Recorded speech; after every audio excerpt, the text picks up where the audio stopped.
Que saudade de você! No rádio, às 2 horas da tarde, há 40 anos, em primeiro lugar de audiência. E no nosso canal YouTube, Eli Correia Oficial, você pode acompanhar todos os dias também as histórias que a vida escreve. Eli Correia Oficial. Se inscreva! Tá faltando você se inscrever. E agora, mais uma história que a vida escreveu. Encomendou sua própria morte. Tudo aconteceu na cidade de Penápolis, a 479 quilômetros de São Paulo. Mais precisamente, num lugar deserto, um canavial. Sem coragem para colocar em execução o seu plano, resolveu de outra forma, ou seja, contratando e pagando alguém para o serviço.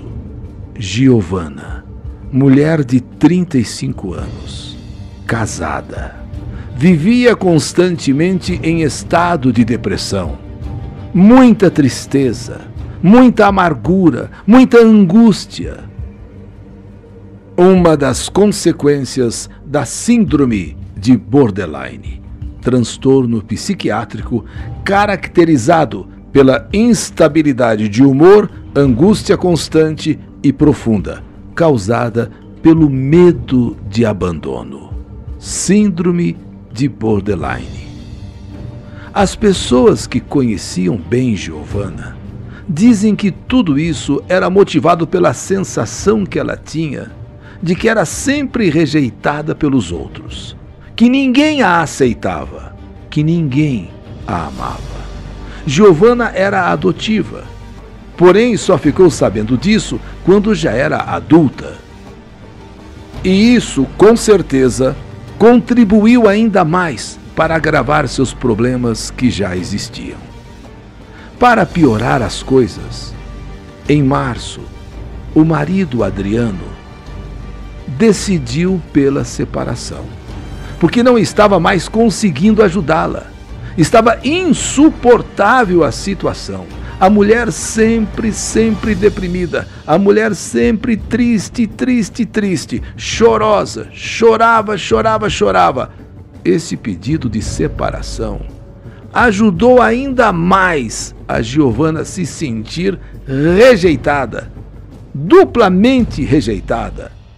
Eles estavam morando em Cáceres, Mato Grosso. O marido de Giovana então ligou para um primo pedindo ajuda. Giovana havia sido internada após ter tomado uma dose excessiva de remédios muito fortes. Ele disse que não conseguia mais ajudá-la e que em São Paulo havia especialistas para isso. O primo foi então a Mato Grosso e trouxe Giovana para Penápolis, Goiás. A família a levou para os melhores psiquiatras da região. Ela era dedicada aos tratamentos. Ela fazia terapia. Ela tomava 8 remédios para controlar a sua angústia. Tudo ia bem.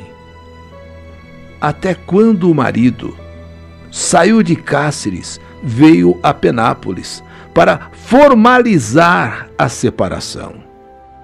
Ela não se conformava, ela não aceitava, ela não admitia a separação e voltou a ficar deprimida, mas muito deprimida. Mesmo diante da perda, Giovana tentou se reerguer. Iniciou seus estudos em cursinho preparatório para concursos. Fez novas amizades, era inteligente demais. Muito companheira, mas muitas vezes triste, muito triste. Giovana não suportava a falta do marido, que, segundo as amigas, as colegas, passou a não atender mais as ligações de Giovana. Deprimida, Giovana foi atrás de um outro primo e colocou a questão da seguinte maneira: preciso que você me apresente alguém barra pesada. Mas para que, Giovana? Para me matar. O primo levou um susto. Nunca. Jamais. Você tá louca? Você tá louca? Eu apresentar para você uma pessoa barra pesada para te matar?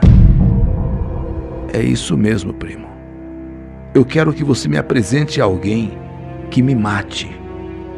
Nunca, nunca, jamais vou fazer isso. Você tá ficando louca. O mesmo apelo Giovanna fez a uma amiga, vendo que o primo não aceitou de forma e hipótese alguma essa incumbência de achar alguém para matá-la. O mesmo apelo ela fez a uma amiga e aconteceu a mesma coisa. A amiga também levou um susto e disse: primeiro, eu não conheço Giovanna. E segundo, você tá doida? Você tá doida? Contratar alguém para te matar? Sinceramente, você ficou louca. Sem o auxílio, então, do primo, sem o auxílio de uma colega, de uma amiga, ela então fez tudo sozinha. Entre uma sexta-feira e segunda-feira, chegou até Wellington. Ela pesquisou, ela procurou e encontrou e propôs o negócio.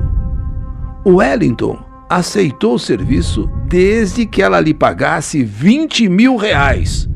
20 mil reais. Ela concordou. Lhe pago os 20 mil reais. Ela queria antes que o carro dela fosse incendiado. Então o Wellington arrumou um comparsa para incendiar o carro dela, enquanto que ele, contratado, iria matá-la. Então seria assim: ela se propunha a se apresentar num determinado lugar, se incendiaria o carro primeiro e depois a matava. Nesse interim, Giovanna tentou se mostrar o mais natural possível. No domingo, foi ao aniversário da sobrinha. Sorriu, cantou parabéns, se divertiu. A todos, tudo parecia normal. Quem poderia imaginar ou calcular o que Giovanna tinha planejado para o dia seguinte? Dia seguinte, coincidentemente, uma segunda-feira, dia dos namorados. Seria neste dia o acontecimento. O que ela havia combinado com o matador. Esta segunda-feira, dia dos namorados, passou normal, sem que ninguém desconfiasse de alguma coisa que Giovanna tivesse planejado. Foi até o cursinho. No final do cursinho, rezou com uma das professoras do cursinho, disse um adeus frio às colegas e uma dessas colegas pediu um abraço para ela. Pediu um abraço assim mais forte, porque ela abraçou tão friamente que a colega disse: abraça de verdade, Giovanna, abraça mesmo. E a resposta foi: não, eu não posso, eu tenho que ir. E de fato, todas as colegas, inclusive os professores do cursinho, perceberam que ela estava com pressa, que ela realmente tinha de ir. Ir para onde?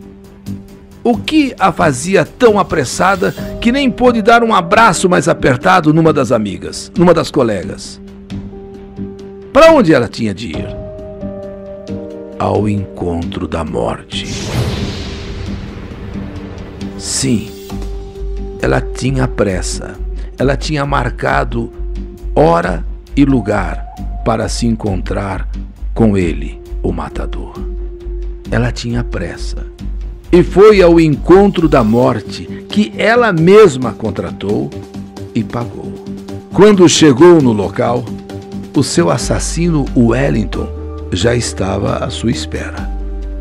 E então ela perguntou a ele se ele seria capaz mesmo de matá-la. Ele respondeu: você tá meio louca, né? Você tá meio doida. Mas ela disse a ele: é isso mesmo que eu quero. É isso mesmo que eu quero. Morrer assassinada. Acertei com ela 20 mil reais. Eu estava precisando de dinheiro mesmo para sustentar o meu filho. E fui apresentado a ela por um morador de rua. Até a hora de matá-la, eu achava que era um absurdo, que ela iria desistir. Chamei um colega, o Carlão, para pôr fogo no carro, conforme ela exigiu, que o carro fosse incendiado antes dela morrer. No horário combinado, a gente se encontrou. Eu ainda achava que na hora mesmo, na hora H, ela iria desistir. Ela mesmo dirigiu o carro até o canavial, onde parou num certo ponto. Primeiro, ela ordenou que o carro fosse incendiado. Enquanto meu colega punha fogo no carro, ela deu o sinal que eu podia matá-la. Então, eu saquei o revólver e ainda pensei que nesta hora ela fosse dizer não ou para. Ao contrário, ela se preparou então para morrer. E foram 3 tiros. Giovanna, com a mão trêmula, escreveu uma carta, onde no final dirigiu-se primeiro à sua mãe, dizendo: Mãe, adeus. Consegui o que queria. Sinto sua falta. Me desculpe, mãe. Vou tentar ser feliz em outro mundo. Giovanna Matias pagou 20 mil reais para ser morta.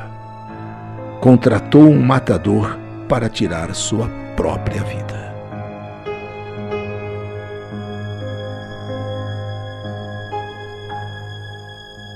Que saudade de você!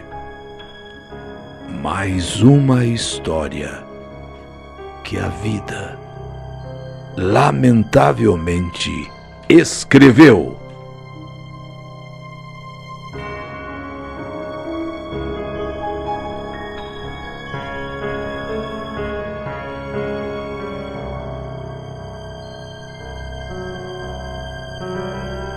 Encomendou a sua própria morte.